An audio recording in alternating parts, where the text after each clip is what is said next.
Hi, this is Sandra. Just a little something to look out for here for interfaces that have two interfaces that have the exact same named default method and then a class that implements both of those interfaces. So a default method can be inherited or will be inherited by a child class, so a class that implements the interface, and they have the option of overriding it.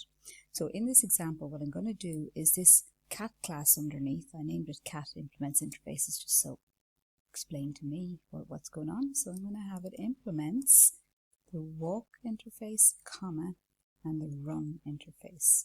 Now, straight away, that's not going to compile because it would inherit both implementations, but they both have the same name. One returns 5, one returns 10. So which one to use? The compiler doesn't know which one to use, so it simply doesn't compile.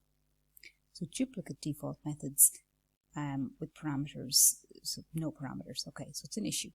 So what I need to do is, to solve this problem, the class just implements it, provides an implementation.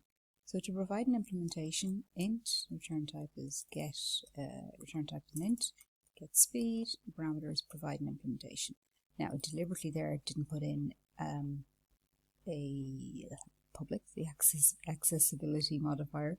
So if you're overriding something and it's public in the interface, you can't make it less visible. So everything is less visible, so it needs to be public there as well. And now I need to put in return, and I can just put in whatever number that I want there, so return 3 even. So now that satisfies that.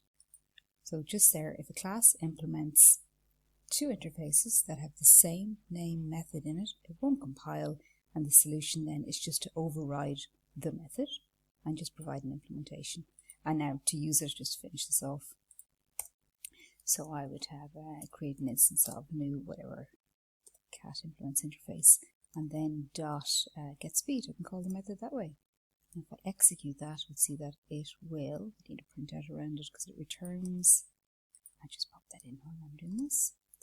Print out, just pop print out around that to show that it works, and then that's it. So just watch out for exam questions with that. There we go, done.